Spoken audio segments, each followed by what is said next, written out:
இப்போ கொல்கட்டாவில் ஒரு இளம் பெண் மருத்துவர் வந்துட்டு பாலியல் வன்கொடுமை செஞ்சு கொலை பண்ணியிருக்காங்க. இது இந்தியா முழுக்க பெரிய அதிர்வலையை ஏற்படுத்திருக்குன்னே சொல்லலாம். இந்த கேஸோட பின்னணி பற்றி சொல்லுங்க சார்.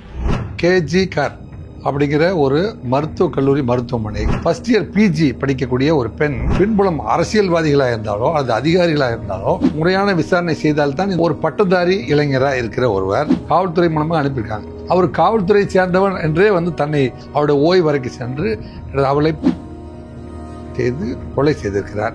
காவல்துறை உடனடியாக அந்த ஹெட்போனையும் அந்த செல்போனையும் கண்டுபிடித்து கைது செய்தால் அவர் என்ன சொல்றாருன்னா, என்ன நடந்து போச்சு, தூக்கில் போடுறதுன்னா போடுங்க. இப்பேற்பட்ட படுகொலையை அரங்கேற்றிருக்க வேண்டுமென்றால் இதுக்கு கண்டிப்பாக ஒரு பின்புலம் இருக்க வேண்டும் என்று கல்கத்தா கருதுகிறது. இங்க படிக்க வருகிற பொழுது அந்த பெண் மீது விருப்பம் ஏற்பட்டு அவ்வாறு செய்தாரா? உங்களோட எக்ஸ்பீரியன்ஸ் சொல்லுங்க சார். என்ன மாதிரியான தண்டனை அவர் கிடைக்க வாய்ப்பு இருக்குன்னு நினைக்கிறீங்க? ரேப் அண்ட் மர்டருக்கு கிட்டத்தட்ட ஆயுள் தண்டனை அல்லது தூக்கு தண்டனை.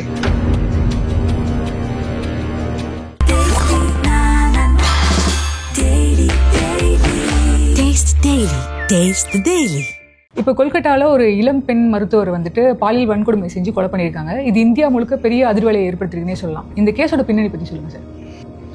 கல்கத்தாவில் பாருமா, கேஜி கார் அப்படிங்கிற ஒரு மருத்துவக் கல்லூரி மருத்துவமனை இருக்கிறது.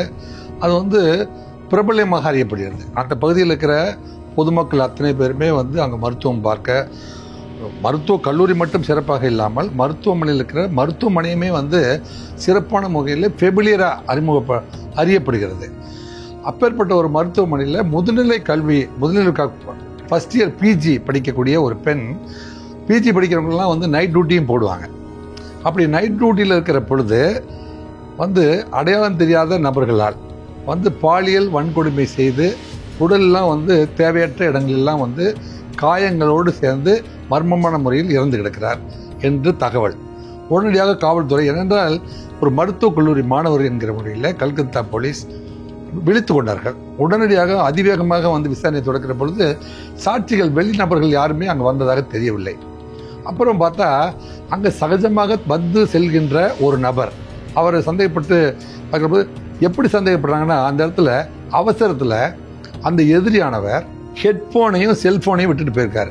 இது யாருடைய செல்ஃபோனு, யாருடைய இந்த ஹெட்ஃபோனை கனெக்ட் பண்ணி பார்க்குற பொழுது அந்த செல்ஃபோனோட இமீடியட்டாக கனெக்ட் ஆகிடுச்சு. இந்த செல்ஃபோனும் இந்த ஹெட்ஃபோனும் ஒருவருடையது தான் அப்படிங்கிறத கண்டுபிடிச்சோன்னே அந்த நபரை கண்டுபிடிச்சி பார்த்தா அவர் கல்கத்தாவில் காவல்துறையில் காவல்துறை நண்பர்கள் போன்ற ஆட்களுக்கே இப்போ காவல்துறையில் பற்றாக்குறை, மென் பற்றாக்குறை இருக்கிறதுனால கிட்டத்தட்ட 15,000 ரூபா வரைக்கும் சம்பளம் கொடுத்து காவல்துறை நண்பர்களையும் பணிக்கு அமர்த்துகிறார்கள், காவல்துறைக்கு அசிஸ்ட் பண்ணுறதுக்காக.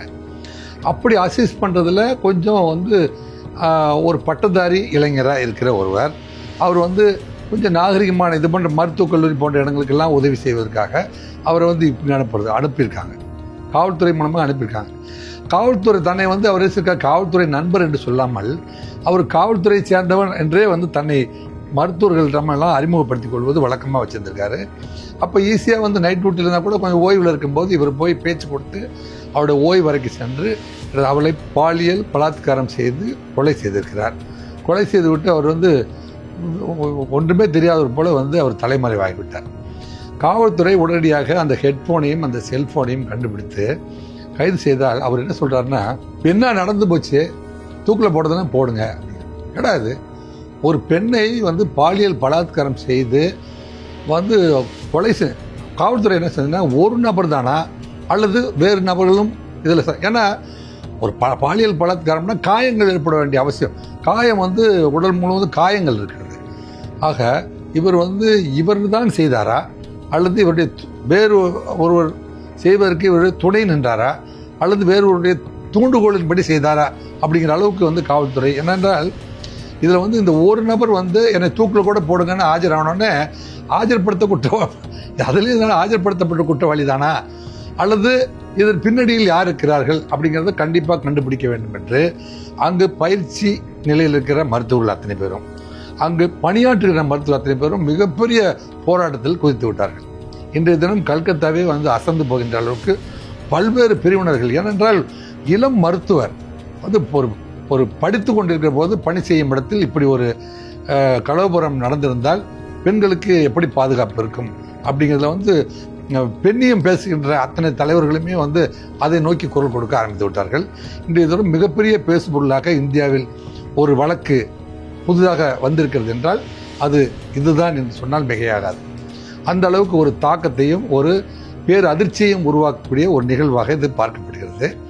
எனவே இந்த போராட்டங்கள் எல்லாம் உற்று நோக்கிய கல்கத்தா உயர்நீதிமன்றம் உடனடியாக இந்த வழக்கை சிபிஐக்கு மாற்றல் செய்திருக்கிறார்கள். ஏனென்றால் இதன் பின்னணியில் யாரெல்லாம் வந்து ஒருவேளை பின்னணியில் யார் இருந்தாலும் அதை ஒருவேளை பின்புலம் அரசியல்வாதிகளாக இருந்தாலோ அல்லது அதிகாரிகளாக இருந்தாலோ அல்லது வேறு எந்த விதமான ஸ்ட்ராங்கான பின்புலம் இருந்தாலும் அதை கண்டுபிடித்து முறையான விசாரணை செய்தால்தான் இந்த பொதுமக்களுடைய கேள்விகளுக்கு பதில் சரியாக அமையும் என்பதை வந்து உயர்நீதிமன்றம் வந்து கண்ணுற்றிருக்கிறது. எனவே கல்கத்தா உயர்நீதிமன்றத்துடைய நீதிபதிகளை நாம் இந்த நேரத்திலே வந்து கண்டிப்பாக பாராட்ட வேண்டியிருக்கிறது. ஏனென்றால் அன்றாட வேலைக்கே வந்து உதவி காவல்துறைக்கு வந்து பற்றாக்குறை இருக்கிறதுனால இவனையெல்லாம் வந்து காவல்துறை நண்பர்கள்ங்கிறது வந்து அவங்க சம்பளம் கொடுத்து போட்டுட்டு இருக்காங்க. அப்படின்ற போது விசாரணை காவல்துறை நண்பர்கள்லாம் எடுக்கிறாங்க இல்லையா, அவங்களுக்கு ப்ராப்பரான ட்ரைனிங்லாம் கொடுக்கப்படுமா இந்த மாதிரி அதிகாரத்தை துஷ்பிரயோகம்லாம் பண்ணக்கூடாது அப்படின்ட்டு? அவர்களுக்கு வந்து அவ்வப்போது கூட்டம் போட்டு அறிவுரைகள் எல்லாம் வழங்குவார்கள். இருந்தாலும் பக்காவா போலீஸா இருக்கிறவங்க பண்ற ஒரு டிசிப்ளின் வந்து அவர்களுக்கு வருவது என்பது இயலாத காரியம்தான். அப்ப கவர்மெண்ட் எடுக்கிற ரிஸ்க் தானே செய்யுது. இல்ல கவர்மெண்ட் வந்து இப்போ இந்தியா முழுவதுமே வந்து போலீஸ் டிபார்ட்மெண்ட்டுக்கு எவ்வளவு ஸ்ட்ரென்த் போடணுமோ, அதாவது ஐக்கிய நாடுகள் சபையில் பாருமா இதில் வந்து 222 பேர் 1,00,000 பேருக்கு 222 பேர் காவலர்களை வந்து அமர்த்தணும் அப்படின்னு சொல்லி ஐக்கிய நாடுகள் சபை சொல்லுது. இந்தியாவில் இருக்கிற போலீஸ் கமிஷன் அப்படின்னு பார்த்தீங்கன்னா 183 பேர் 1,00,000 பேருக்கு இருக்கணும்னு சொல்லுது. ஆனால் காவல்துறையில் 100, 110 இந்தியாவில் இருக்கிற காவல்துறை தலைமையெல்லாம் என்ன செஞ்சுருக்காங்கன்னா காவல் நிலையத்தில் 70% அல்லது 60% ஆஃப் த ஸ்ட்ரென்த் மட்டும் வச்சுட்டு மேனேஜ் பண்ணுறதுனால தான் இந்த மாதிரியான உதவியாளர்களையும் ஹோம் கார்டுகளையும் வந்து காவல்துறைக்கு துணைப்படைகளாக வந்து அறிமுகப்படுத்த வேண்டிய அவசியம் இருக்குது. அந்த அவசியத்தில் ஏற்படும் போது முறையாக பயிற்சி பெறாத சிலர் மிஸ்யூஸ் பண்ணுறதுக்கான வாய்ப்புகள் அமைந்து விடுகிறது.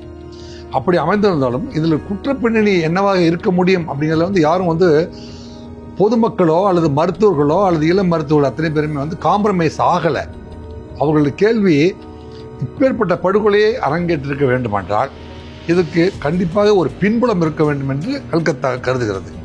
ஸோ அந்த மக்களுக்கு உரிய நீதியை வழங்க வேண்டும் என்று உயர்நீதிமன்ற நீதிபதி தக்க சமயத்தில் ஒரு முடிவெடுத்ததன் அடிப்படையில் இது வந்து சிபிஐக்கு விசாரணைக்காக உடனடியாக அதை வந்து மாற்றம் செய்திருக்கிறார். சிபிஐ இன்றையே வந்து விசாரணையை தொடங்கிவிட்டார்கள். எனவே இவர் வந்து தன்னிச்சையாக அந்த பெண்ணின் மீது அல்லது தொடர்ந்து இந்த பணிக்கு வருகிற பொழுது அந்த பெண் மீது வந்து அவர் விருப்பம் ஏற்பட்டு அவ்வாறு செய்தாரா அல்லது வேறு யாரோடைய தூண்டுதல் செய்தாரா என்பதை கண்டிப்பாக கல்கத்தா விசாரணை மன்றம் வெளிச்சத்துக்கு கொண்டு வந்து சேர்த்துவிடும். எனவே அந்த குடும்பத்திற்கு அந்த ஆத்மாவுக்கும் நமது சார்பாக சாந்தி அடைவதற்காக நாம் வேண்டுதலை சமர்ப்பித்துக் கொள்கிறோம். இப்போ ஒரு சாமானியன் தப்பு பண்றதுக்கும் ஒரு அதிகாரத்தை வந்துட்டு மிஸ்யூஸ் பண்ற ஒருத்தர் தப்பு பண்றதுக்கும் வித்தியாசம் இருக்கு இல்லைங்களா? தண்டனையில என்ன மாதிரியான மாற்றங்கள்? தண்டனையில பாத்தீங்களாமா ஒரு துறை ரீதியா இருக்கிறவங்க அப்படின்னா துணைப்படையில் இருக்கிறவங்களுக்கும் அதே தான் பொருந்தும். துணைப்படையில் அந்த அதிகாரம் உனக்கு வழங்கப்பட்டு அரசு சம்பளம் வழங்கப்பட்டிருக்கு. இப்போ அரசு அதிகாரிகள் வந்து இப்போ சாதாரண பொதுமக்கள் இருந்து அரசு அதிகாரியாக இல்லாத போது மந்திரியாக இருந்த போதிலும் இப்போ சிசோடியா போன்றவர்கள்லாம் வந்து அவர் அமைச்சராக தான் இருந்தார். அமைச்சராகும் போது நீங்கள் அரசு பணியை துஷ்பிரயோகம் செய்திருக்கார். அவர் வந்து அரசு ஊழியர் அல்ல, அவர் அரசியல்வாதி.